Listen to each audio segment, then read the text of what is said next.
রজনী যায় আমাদের টিভি চাইতে চাইতে, জুমার রজনী যায় আমাদের আড্ডা করতে করতে। এক হাদিসে নবীজি সাল্লাল্লাহু আলাইহি ওয়াসাল্লাম বলেছেন, যখন জুমা আসে আল্লাহর কোন বান্দা যদি 7টা কাজ করে, আল্লাহ পাক রব্বুল আলামিন প্রত্যেকটা কদমের বরকতে তাকে 1 বছর নফল রোজা রাখার সওয়াব দান করবে। সুবহানাল্লাহ। আর 1 বছর নফল নামাজ পড়ে যে সওয়াব সে পাইছে, আল্লাহর রাসূল বলেন 1000 নফল নামাজ পড়লে যেই সওয়াব, এই জুমার দিনের 7টা আমল করলে প্রত্যেকটা কদমের বিনিময়ে আল্লাহ পাক রব্বুল আলামিন 1000 নফল নামাজের সওয়াব দান করবে, 1 বছর নফল রোজার সওয়াব দান করবে। কোন 7টা কাজ আজ পর্যন্ত আমরা অবহেলা, এগুলো বুঝি না। আল্লাহর রাসূল বলছেন 1 নাম্বার কাজ হলো যে যারা জুমার দিনে ভালো কাপড় পরিধান করে। কি কাপড় বলেন? ভালো কাপড়। এখন তো ভালো কাপড়টা আমরা নষ্টা যে বিবাহগুলো হয়, নষ্টা যে অনুষ্ঠানগুলো হয়, যেখানে গুনাহ দিয়ে সাজসজ্জা করেছে, যেখানে গুনাহ দিয়ে অনুষ্ঠান সাজিয়েছে, এইখানে আমাদের ভালো কাপড় চোপড়গুলো পরেছে সারাই। বুঝেন নাই?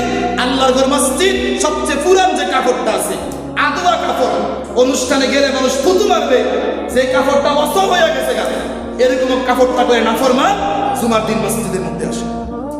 কত বড় গাদ্দার, আল্লাহর সাথে গাদ্দারি করে। অথচ কাপড় দিছে আল্লাহ, শরীর দিছে আল্লাহ, কাপড় কিনার তৌফিকও আল্লাহ দিছে। তার কাছে আল্লাহর জুমার মসজিদ থেকে বিয়ের অনুষ্ঠান তার কাছে প্রিয় হয়ে গিয়েছে, মুসলমানের অনুষ্ঠান তার কাছে প্রিয় হয়ে গিয়েছে। নাফরমানের সীমা থাকা দরকার। ওই সময় সাজসজ্জা একবারে সার ইন কইরা টিন কইরা, এরপরে ভালো পোশাক ডারে আগে 2 দিন আগের থেকে ধুলাই দেয়, দুফিট দেয়, আয়রন করে, এরপরে আবার উল্টায়, আবার চায়, হ্যাঙ্গারে রাখে, এরপরে সেলফি তুলে কানে কিনা, এরপরে সেই কাপড়টা বইরা এই নষ্টা মেয়েদেরকে দেখানোর জন্য এরপর অনুষ্ঠানে যায়। আল্লাহ রাসূল বলছে না, ওই ভালো কাপড় পরে মসজিদে আসো, আল্লাহ পাক প্রত্যেকটা কদমের বিনিময়ে 1000 নফল নামাজের সওয়াব দান করতেছে। আর রাসূল বলছেন এক বছর নফল রোজা রাখার সওয়াব দান করবে। 2 নাম্বার হলো যে যারা ভালোভাবে গোসল করে। কি করে বলেন? গোসল করে।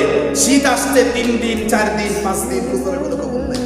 আবার জুমার দিন আইলে মোটামুটি তারা আরবের শাহে গেছে, আরবরা কিন্তু বেশি গোসল করে, জানেন নি আপনারা? ফেত্তিরি খাচ্ছ বেশি গোসল করে, সেন্ট বাইরে দেবা জুমার দিনও কিটা বাস শেষ ইচ্ছা কালাস হয় মাফে মুশকিল। বিষয় বুঝেন নাই?